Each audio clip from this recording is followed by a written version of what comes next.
প্রত্যেকটি জনগণ তারা যাতে নির্ভয়ে নির্বিঘ্নে বিনা বাধায় ভোট কেন্দ্রে গিয়ে তাদের পছন্দসই প্রার্থীকে ভোট দিয়ে একটি গণতান্ত্রিক সরকার নির্বাচিত করতে পারে, সেই লক্ষ্যে আমরা কাজ করে যাব ইনশাআল্লাহ। চ্যালেঞ্জ বলতে আপনি যদি গণতান্ত্রিক উপায়ে নির্বাচনের চ্যালেঞ্জে যেগুলো একজন প্রার্থী বোঝে সেইভাবে যদি বলেন, অন্তত আমাদের আসন ঢাকা 6 থেকে আমি অত্যন্ত আশাবাদী এবং আমার সাথে ঢাকা 6-এর সমস্ত থানার নেতৃবৃন্দ, সিনিয়র নেতৃবৃন্দরা রয়েছেন। এই আসনটি ঐতিহাসিকভাবেই 1991 সালে আমার বাবা মরহুম সাদেক হোসেন খোকা, উনি তৎকালীন আওয়ামী লীগের প্রধান শেখ হাসিনাকে 30,000 ভোটে পরাজিত করেছিলেন। আচ্ছা, এটা হলো গিয়ে চ্যালেঞ্জের বিষয়। আর শঙ্কার বিষয় যেটি বলছেন সেটা সব সময়ই ছিল, সেটা শেষ দিন পর্যন্ত, শেষ সময় পর্যন্ত থাকবে। এই ধরনের যে শঙ্কাটির কথা বলা হচ্ছে, অবশ্যই এখন যারা পতিত স্বৈরাচার, যারা এই ইলেকটোরাল প্রসেস থেকে বাদ পড়ে যাবে এবং ভবিষ্যতে তাদের আদালতে সংগঠন হিসেবে, রাজনৈতিক দল হিসেবে বিচার করা হবে এবং সেই বিচারের ফলাফলও কি হবে সেটাও যখন মোটামুটি নিশ্চিত, তখন তারা তো চাইবেই যে দেশে নির্বাচন না হোক এবং দেশকে অস্থিতিশীল করে একটি ভিন্ন পন্থায় এখানে অন্য কোনো কিছু করা যায় কিনা সেই প্রচেষ্টা তো থাকবে। ঢালাইয়ের সেরা প্রিমিয়ার সিমেন্ট।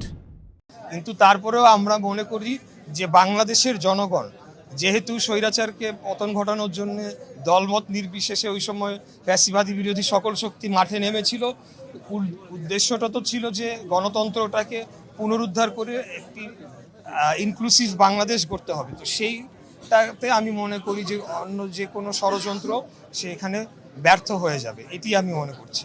আর তরুণ ভোটারদের উদ্দেশ্যে আমি বলবো যে অবশ্যই তরুণরা 3টা নির্বাচন কিন্তু তারা ভোট দিতে পারেন নাই, অর্থাৎ পুরা নির্বাচন ব্যবস্থাটার সাথেই কিন্তু তাদের একটা পরিচিতি হয়ে ওঠে নাই।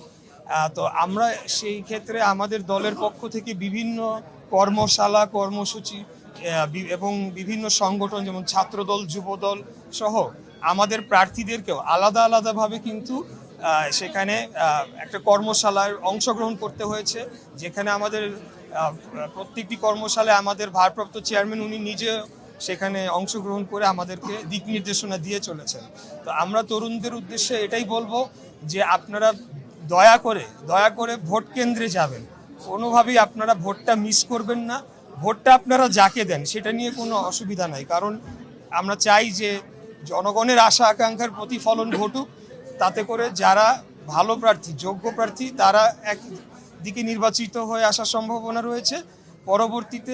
পরবর্তী যে নির্বাচনগুলো হবে সেই নির্বাচনগুলোতে যাতে জবাবদিহিতার আওতায় আমাদের সবাইকে আসতে হয়। আমি যদি অপকর্ম করি, আমাকে যাতে জবাবদিহিতার আওতায় আসতে হয়, সেটা আইনিভাবেও এবং ব্যালটের মাধ্যমেও আগামী নির্বাচনগুলোয়। সেজন্য তরুণ প্রজন্মের প্রত্যেকটি নির্বাচনে অংশগ্রহণ করাটা জরুরি বলে আমি মনে করি।